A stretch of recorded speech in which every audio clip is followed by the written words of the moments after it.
So good to see you, sir. Thank you भाई। And many congratulations आपको re release पे जब इतना क्रेजी फैंस इतना ज़्यादा प्यार मिलता है, क्या फील होता है? ये फील होता है कि ये हम सारे जितने एक्टर्स हैं, हम जितने सारे लोग ऑफिस में काम कर रहे हैं, घरों में काम कर रहे हैं, ये सबके लिए है कि अगर आपको रिज़ल्ट नहीं मिल रहा है तो कितने भी साल निकल जाए आपको फाइट करते रहना है। और ये जो फीलिंग है मैं आप सबको सबके साथ शेयर करना चाहता हूँ कि रोज़ सुबह उठना है, रोज़ सुबह तैयार होना है, काम पे जाना है, घर आके चेक करना है रिज़ल्ट मिला, नहीं मिला, फिर अगले दिन सुबह उठ के जाना है और ये करते रहना है। हफ्ते में नहीं होगा, महीने में नहीं होगा, 6 महीने में नहीं होगा, साल में नहीं होगा, कई बार इस फिल्म की तरह 9-9 साल लग सकते हैं। करते रहना है, बात ये है। और I would like to also dedicate this win. मुझे सुबह से काफ़ी सारे इमोशनल मैसेजेस आए, कुछ एक्टर्स के आए हैं, तो कुछ डायरेक्टर्स के आए हैं, तो उनको मैं ये जो फ़िल्म की फीलिंग है, जो रिस्पॉन्स है, ये मैं डेडिकेट करूँगा टू माय फेलो एक्टर्स। ज़्यादा नाम मैं नहीं लेना चाहता हूँ, but specially someone who is not here with us, उनको भी मैं डेडिकेट करना चाहता हूँ कि ये आप सब जिन्होंने मेहनत करी है, जो मेहनत कर रहे हैं, आप सबको डेडिकेटेड है ये। सनम तेरी कसम, जब ये री रिलीज की बातचीत हुई, ये एक टफ डिसीजन भी था क्योंकि जब मूवी रिलीज हुई थी उतनी नहीं चल पाई थी, और जब री रिलीज फैन जब डिमांड कर रहे थे हमें वापस देखनी है, कितना टफ हुआ था कि लोग जाएंगे सच में देखने? नहीं, आप लोगों में क्या बातचीत हुई थी, प्लीज उस बारे में बताएं। तो ज़िंदगी में कुछ भी आप नया करने जाओगे तो वो टफ़ होगा, ये तय है। क्योंकि वो कहीं रूल में लिखा नहीं होता है, कहीं किताब में आपको रूल मिलेगा नहीं। जैसे मैं घर से जब भागा था 16 साल की उम्र में, तो वो भी मेरे लिए इतना ही टफ़ डिसीजन था जितना इसको रिलीज़ करने के लिए दीपक सर के ऑफिस के नीचे आके चिल्लाने का जो डिसीजन था। 99% हमें गट फीलिंग जब हम फॉलो करते हैं तो वो टफ़ डिसीजन ही होता है, क्योंकि हम उसे एक्सप्लेन नहीं कर पाते। तो जब मैं घर से भी भागा हूँ, वो भी मैं नहीं एक्सप्लेन कर पाया किसी को। जब मुंबई से मैं हैदराबाद जाने लगा तेलुगु फ़िल्म्स का पार्ट बनने, तब भी मैं एक्सप्लेन नहीं कर पाया मैं क्यों कर रहा हूँ। वहाँ से जब मैं वापस मुंबई में ट्राई करने आया, तो भी मैं एक्सप्लेन नहीं कर पाया। ये फ़िल्म मैंने क्यों करी, ये भी मैं नहीं एक्सप्लेन कर पाया। इसके बाद मैंने बाकी फ़िल्में क्यों करी, वो भी मैं नहीं एक्सप्लेन कर पाया। और फिर 9 साल बाद इसको री-रिलीज़ करने का थॉट क्यों आया, वो भी मैं नहीं कर सकता, क्योंकि ये सारी जो फीलिंग्स हैं, ये पेट के ऊपर और दिमाग के नीचे कहीं इस एरिया से आती हैं और इसका कुछ लॉजिक होता नहीं है, तो इसे वर्ड्स में डालना बहुत कठिन है। तो मेरा आपसे सबसे रिक्वेस्ट है कि इस एरिया में कुछ भी फीलिंग आए, उस पर ध्यान दीजिए और उसको ट्राई करिए कि आप करो। अगर एक चीज आपसे जानना हो सर कि 2016 में जब ये फिल्म रिलीज हुई, उस समय उतनी क्यों नहीं चली, इतना प्यार अब जाके क्यों मिल रहा पता नहीं, रीज़न अगर मुझे इसका पता होता तो मैं अगर किसी को भी पता होता तो सारी फिल्में 99.9% फिल्में नहीं, 100% फिल्में हिट हो जाती। तो मैं आपसे ये तो शेयर करना चाहूँगा कि कोई भी ऐसा इंसान नहीं है हॉलीवुड में या हिंदी फिल्म इंडस्ट्री में या साउथ फिल्म इंडस्ट्री या पूरा एक बोल लीजिए ग्लोबल सिनेमा में, कोई भी ऐसा व्यक्ति नहीं है जो ये बता सके कि ये फिल्म जो है क्यों नहीं चली और ये फिल्म क्यों चली। अगर इतना आसान होता इसे बताना, थोड़ा कुछ एक्सपर्ट्स हैं जो 80% सही निकलते हैं, बट 100% तो कोई भी एक्सपर्ट नहीं है। तो ये मुझ जैसे मतलब वो दिग्गज लोग नहीं बता पा रहे, तो मैं तो एक चीटिंग हूँ इस मामले में, तो मैं तो बिल्कुल नहीं बता सकता। है? जब आपके कमेंट सेक्शन में आपके चहीते आपके लोगों के हजारों कमेंट्स आ रहे थे प्लीज री रिलीज कीजिए इसे, तो आपने जब दीपक सर से बात की तो उन्होंने आपको यही बोला कि आप एक आर्टिस्ट हो, आपको ऐसे मैसेजेस आते हैं, तो आपने उन्हें कैसे मनाया? मुझे जब मैंने बहुत साल ट्राई किया मनाने का, तो हालांकि क्या होता है कि हमें लगता है कि रिलीज़ करना एक बच्चों का खेल है, फिल्म प्रोड्यूस करना बच्चों का खेल है, डायरेक्ट करना भी मतलब बस आराम से हो जाता है। बट एक रील बनाने में भी ना लोगों को आजकल 6-6 घंटे लग रहे हैं, जो 30 सेकंड की रील बनाते हैं लोग और उसमें लोग खर्चे भी कर रहे हैं। तो जो रील बनाने वाले लोग हैं उनसे मैं रिक्वेस्ट करूँगा कि सबको समझाइए कितना मुश्किल है कोई एक देखने लायक चीज़ को बनाना।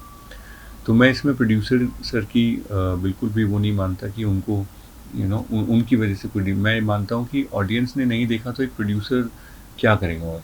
तो वो एक्चुअली हमारी पूरी टीम ना एक तरीके से शांत हो गई थी इस फ़िल्म के बाद।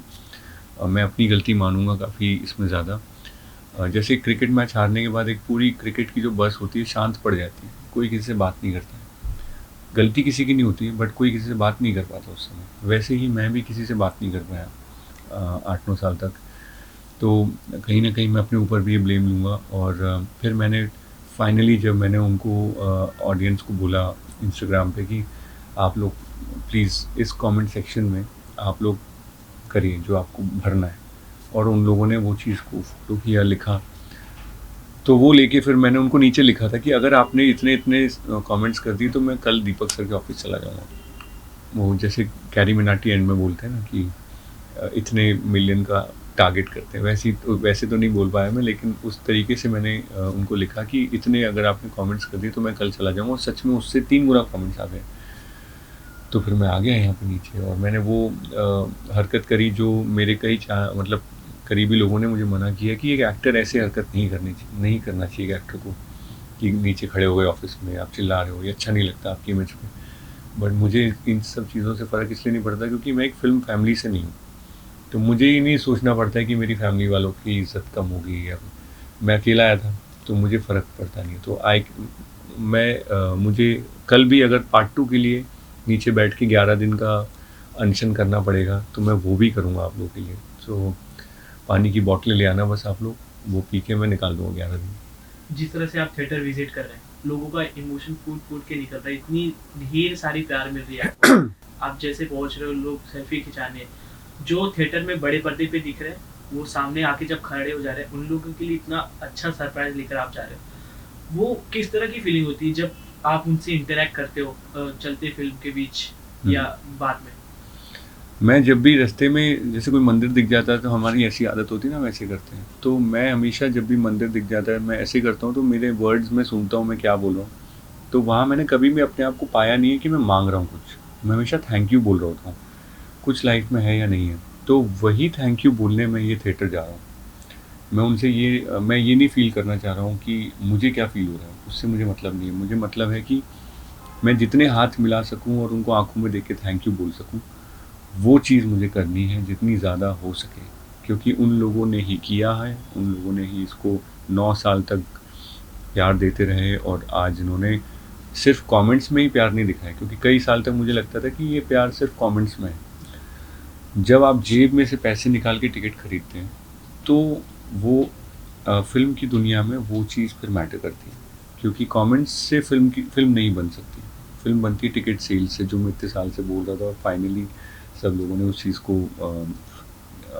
एक्चुअली प्रूव किया। इस री रिलीज के दौरान आपकी 9 साल पुरानी कौन सी फ्लैशबैक है जो आपको वापस आपके दिमाग पे आने लगी, यादें ताज़ा होने लगी? यही कि मैं 9 साल 10 साल पहले अपने डायरेक्टर्स के ऑफिस में इस फिल्म को पाने के लिए ऑलमोस्ट भीख मांग रहा हूँ, वो मुझे याद आ रहा था। और फिर उनका मुझे मना कर देना क्योंकि ऑलरेडी किसी और की कास्टिंग हो चुकी थी, ये मुझे याद आ रहा था। फिर उन्होंने कहा आप टाइम वेस्ट कर रहे हो हमारे यहाँ, प्लीज़ जाइए यहाँ से। तो फिर मेरा उनसे और ज़्यादा रिक्वेस्ट, प्लीड करना, मतलब ऑलमोस्ट गिर के, कि प्लीज़ मेरा ऑडिशन देख लीजिए, ये सब याद आ रहा था। फिर उन्होंने कहा किसी को, अपने एडी को, रवि जी करके एक असिस्टेंट थे, उनको बोला ले इसका ऑडिशन यार, इसको हटाया। तो मैंने कहा बस मेरा वर्जन देख लीजिए इंदर का, क्योंकि जिस हिसाब से मैंने उसको देखा है, समझा है, मैं वो दिखाना चाहता हूँ आप लोगों को। तो उन्होंने ऑडिशन देखा, फिर रवि जी लेके गए, ऑडिशन दिखाया, और वो 1 घंटे बाद आए, उन्होंने कहा फिर से करके दिखाओ। तो मैंने फिर से करके दिखाया वो सब। तो फिर उन्होंने 1 घंटे बाद वापस आए, उन्होंने मुझे हग किया और बोले हमारे प्रोड्यूसर सर का तुमने बहुत नुकसान करा दिया है, क्योंकि सारे कपड़े बन चुके थे। 2 दिन के बाद वो शूट है, जो बाथटब वाला जो सीक्वेंस है अगर आप देखेंगे, वो उसके तुरंत 2 दिन बाद था। और उन्होंने, जब मैं शुरुआत में उनसे बोल रहा था कि मुझे करने दो, उन्होंने कहा था आप टाइम वेस्ट करो, बगल वाले ऑफिस में जो है लड़का, जो हमारा हीरो है वो सिलेक्ट हो चुका है, वो बैठा हुआ है, स्क्रिप्ट पढ़ रहा है। जब ये सब हुआ, जब विनय सर, राधिका मैम ने देखा, विनय सर और दीपक मुकुट सर से उन्होंने बात करी मेरा ऑडिशन देखे, तो विनय सर ने फिर मुझे हक किया और बोले कि हर्ष तुमने दीपक मुकुट सर का काफ़ी नुकसान करा दिया ऑलरेडी, क्योंकि अब सब कपड़े चेंज होंगे, कॉस्ट्यूम चेंज होगा और अब तुम्हारे लिए बनेंगे क्योंकि तुम फिल्म कर रहे हो। तो उन्होंने मुझे हक किया, तो वो सब मुझे याद आ रहा था। तो मैंने उनसे कहा सर मैं कुछ आपसे पूछूं? उन्होंने कहा बोलो। मैंने कहा सर वॉशरूम जाना है। तो उन्होंने कहा इतनी देर से बोला क्यों नहीं? तो उन्होंने कहा बगल वाले ऑफिस में चले जाओ। तो जब मैं वहाँ गया तो वो लड़का एक्चुअली वहाँ बैठा था और वो पढ़ रहा था स्क्रिप्ट। और कई साल के बाद उस लड़के के साथ फिर मैंने एक फ़िल्म करी दंगे, और वो मेरे ऑपोजिट था इस फिल्म में। तो लाइफ फुल सर्कल हुई और आज ये फिल्म वापस थिएटर में। तो यही सब नॉस्टैल्जिया दिमाग में चल रहा है, ये सब चीज़ें याद आ रही हैं। तो सर जैसे आपने बताया कि ऑफिस में जाके काम मांगते थे, आपके काफ़ी करीबियों को पता होगा, सबको ये बात नहीं पता है जो आप फन पे गिटार प्ले करते थे। काफ़ी अलग ही बात है वो। अब now you are the most talented and famous star. तो कैसे जर्नी डिस्क्राइब करोगे आप? वो किस्सा भी अगर आप सुनाना चाहो तो। वो तो मतलब that is one of the jobs which I have done. Honestly मैंने इतने सारे जॉब्स किए जिसके बारे में बोलना बहुत लंबा पड़ जाएगा आपको, क्योंकि घर से जब आप भागते हो तो आप सीधा फिल्म के सेट पे नहीं लैंड होते हो। सबसे पहले आपको 2-3 घंटे बाद भूख लगना शुरू हो जाती है घर से भागने में। फिर आपका दिमाग चलता है पैसे कितने। तो मेरी जेब में 200 थे, 75 की टिकट खरीद ली थी, 125 बाकी थे। वो तो खर्च हो जाते हैं आधे दिन में खाना वाना खाने में। और उसके बाद फिर आपको लगता है कहीं से कुछ जॉब की जुगाड़ करी जाए। तो फिर वो जॉब की जुगाड़ मैंने फिर एसटीडी बूथ में रजिस्टर मेंटेन करना शुरू किया। फिर मेरी हैंडराइटिंग थोड़ी ठीक है तो फिर मैंने वो साइबर कैफ़े में शुरू किया। एसटीडी बूथ में मुझे 10 रुपये मिलता था पर डे, साइबर कैफ़े में 20 रुपये पर डे मिलता था। तो कम से कम एक मील में वहाँ पे जो है कमा पा रहा था। वहाँ से फिर मैं डिलीवरी बॉय बना, किसी की बाइक लेके और सामान डिलीवर करना, वो सब किया। फिर मैं एक डीजे का बैग उठाता था। वो डीजे डीजे नितेश और डीजे रिक्कू, ये लोग अभी भी कोई उसमें से सुन रहे हो तो उनका मैं बैग उठाता था, उनका असिस्टेंट था। तो मैं बैग रखता था, कंसोल को साफ़ करता था। फिर वो लोग आते थे, फिर मैं चला जाता था। तो वो भी मेरा एक काम था। तो ऐसे तो मैंने बहुत सारे और जॉब किए हैं, लेकिन वही मैं आप सबके साथ ये बोलना चाह रहा हूँ कि रिज़ल्ट नहीं मिलेगा आपको रोज़ रोज़, तो बिल्कुल नहीं मिलेगा। कई बार हफ्तों महीनों सालों तक नहीं मिलेगा। रोज़ आपको उठ के तैयार होना है और अच्छे से अपना काम करना है और चुपचाप शांति से सोना है। अगले दिन फिर उठ के आपको पूरा काम करना है, फिर चुपचाप शांति से सोना है।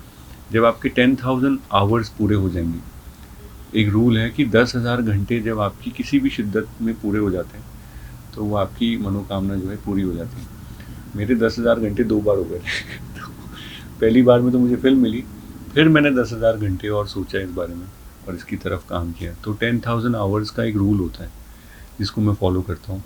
और इस एक्सपीरियंस के बाद मैं और 10,000 घंटे के लिए तैयार हूँ कि मेरी और भी अगर स्ट्रगल रहेगी मैं वो भी करूँगा। तो इतना प्यार, इतना क्रेजीनेस देखने के बाद, so what is the success for Harshvardhan Rane? Success for Harshvardhan Rane would be कि वेट करने की कैपेसिटी। मेरे लिए वही एक सक्सेस है कि अगर आप वेट कर सकते हो रोज़ काम करके, तो आई थिंक आप सक्सेसफुल हो। क्योंकि रिज़ल्ट तो अपनी इच्छा के हिसाब से नहीं मिलेगा। वेट कर सकते हो तो आप सक्सेसफुल हो। तो सर अपना एक्ट्रेस की कास्टिंग कैसा होती है? 25 एक्ट्रेस के बाद में उनको कास्ट किया गया था, मावरा जी को सुना मिला था। 25 तो नहीं, आई थिंक ज़्यादा, मेरे ख्याल से 200 से ऊपर लोगों की उन्होंने ऑडिशन लिया था। और वो भी कम है कि उनको 200 में ही मिल गई मावरा, बड़ी बात है। क्योंकि जो मावरा ने इस फिल्म के लिए किया है वो इम्पॉसिबल है।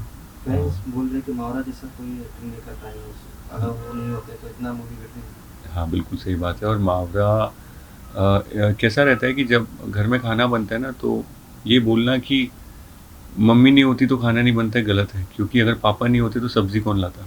तो पापा वह हैं प्रोड्यूसर, मम्मी है डायरेक्टर, जो कढ़ाई में खाना बन रहा है वो है एक्टर, जो दादी आपको खाना खिला रही है वो है ऑडियंस, वो है म्यूज़िक डायरेक्टर। आपके हिमेश सर नहीं होते तो मूवी हिट नहीं होती।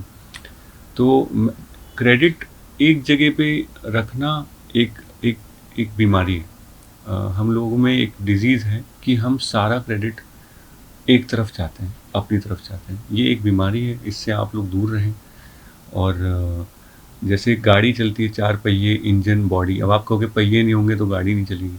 इंजन बोलेगा मैं नहीं हूँगा तो गाड़ी नहीं चलेगी, फिर बॉडी बोलेगी चैसिस कि भाई मैं नहीं हूँगा तो गाड़ी में बैठोगे कैसे। सो मैं ये मानता हूँ कि ना इस फिल्म का रीज़न कोई एक जन है, बल्कि प्रोड्यूसर डायरेक्टर से शुरुआत होती है। उनका थॉट, उन्होंने इंदर को लिखा, स्केच किया, उन्होंने मावरा को लिखा, स्केच किया, फिर एक प्रोड्यूसर चाहिए सॉलिड जो अपना पूरा रिसोर्स, पैसा जेब से इस पे लगा दे, तो प्रोड्यूसर के बिना भी मूवी नहीं बन सकती। फिर चाहिए हिमेश रेशमिया सर, जो इस मूवी का जो पूरा खिचड़ी है उसके आपको आपके कानों में डाल दें। तो उनकी वजह से ये मूवी का जो हमारे सोल में ये मूवी का इमोशन उतरा है, हिमेश रेशमिया सर की वजह से उतरा है। फिर आते हैं एक्टर्स जो इस थॉट को आपकी तरफ लेकर जाते हैं। सो किसी भी फिल्म में, किसी भी सिटी में, किसी भी प्रोजेक्ट में एक चीज़ पे उंगली रखना बेवकूफ़ी कहलाएगी। और हर किसी को आपको, जैसे अभी आप लोग इंटरव्यू ले रहे हैं, आप कैमरा पकड़े खड़े हैं, आपके बिना इंटरव्यू नहीं होगा, बट अगर ये माइक नहीं होता तो इसके बिना भी नहीं होता। फिर लाइट ज़्यादा खड़े, लाइट नहीं होगी तो इंटरव्यू नहीं। एक जन को कभी क्रेडिट दे ही नहीं सकती, इसलिए मैं कभी भी सिर्फ मैं हमेशा देखता हूँ कि सारी टीम को किसी भी चीज़, कोई भी चीज़ बनती है वो टीम की वजह से बनती है। एक बैट्समैन या एक बॉलर की वजह से कोई नहीं जीतता। अगर पार्ट 2 बनता है तो सर अपने खुशी में किसको देखते हो?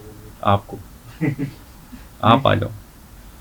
नहीं, मैं तो सर, मैं प्रोड्यूसर का बेटा थोड़ी हूँ कि मैं मतलब मैं इसको देखता हूँ उसको देखता हूँ। सर मैं एम्प्लॉई हूँ, आप आ जाओगे तो मैं आपके साथ कर लूँगा। अरे तो मावरा जी। नहीं कोई भी आए, और ये मतलब आप ऐसी कुछ टेक्नोलॉजी बना लो कि मरा हुआ इंसान जिंदा हो जाए, तो मैं आप ही को बोल दूँ कि आप ही राइटर बन जाओ इसके।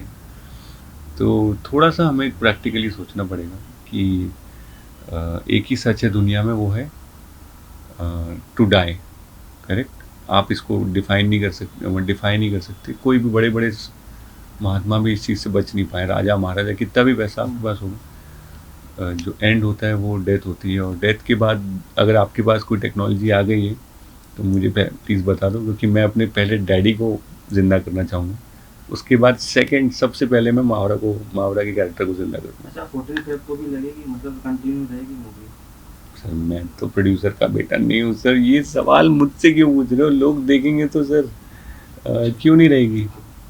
ओके, सो लास्टली जो आपको इतना ज़्यादा प्यार कर रहे हैं, फिल्म को इतना ज़्यादा प्यार कर रहे हैं, उनसे क्या कहेंगे? और सनम तेरी कसम 2 के लिए क्या कहेंगे? ये फिल्म का जो सक्सेस है, मेरे सारे उन एक्टर्स को भी मैं देना चाहता हूँ जिनसे शायद मेरी इतनी बातचीत नहीं है, बट मैं उनकी मेहनत देख रहा हूँ काफ़ी सालों से। और जो ज़िंदा हैं, जो नहीं हैं, उन सभी को मैं ये सक्सेस समर्पण करना चाहता हूँ। और क्यों हुआ है ये फिल्म? ये ऑडियंस की वजह से, जो एंड में आके किसी भी चीज़ को ज़िंदा कर सकते हैं। पार्ट 2 के लिए मैं ये कहूँगा कि पार्ट 1 के लिए मैं नीचे आके चिल्लाया था, पार्ट 2 के लिए मैं 11 दिन नीचे पानी पी के अनशन करूँगा। Thank you so much. Thank you sir.